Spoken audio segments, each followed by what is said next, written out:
What's up, Smithville? Kristen Merriweather, your friendly neighborhood publisher.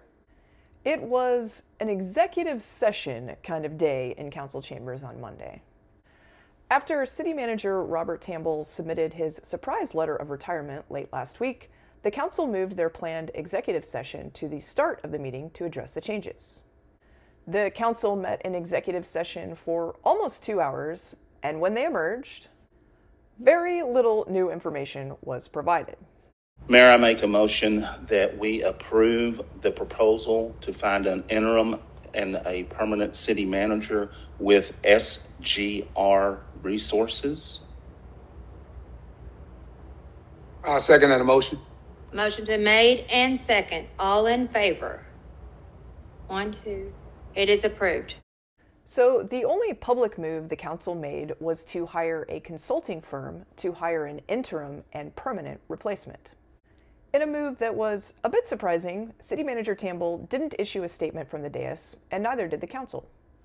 In fact, the only comments on Tamble's retirement during the meeting came from resident John Schindler during public comments.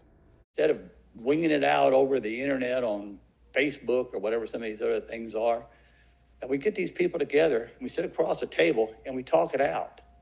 You know, maybe if we'd done this last time, we wouldn't have lost a damn good city manager. The rest of the meeting was about 20 minutes. The council sped through it pretty quickly, but the biggest news item was related to charging rent for nonprofits.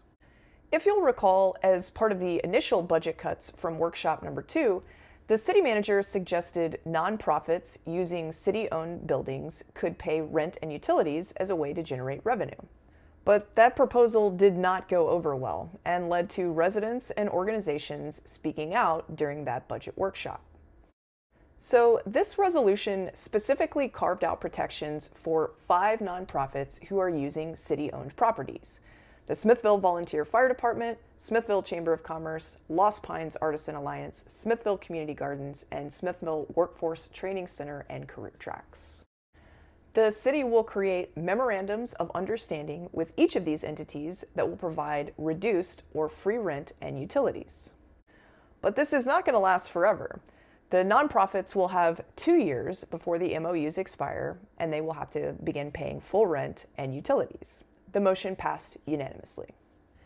In other news, the Smithville Independent School District came with 2 MOUs of their own. The first allowed the district to use the Rec Center and Riverbend Park as backup reunification sites in the event of a school evacuation. And the other continued support for the Bastrop County Juvenile Boot Camp.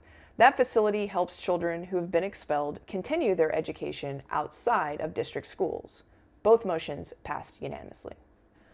All of the agenda items related to the budget were postponed and pushed to Wednesday's special called meeting. But the city's financial advisor did give a presentation on the tax note.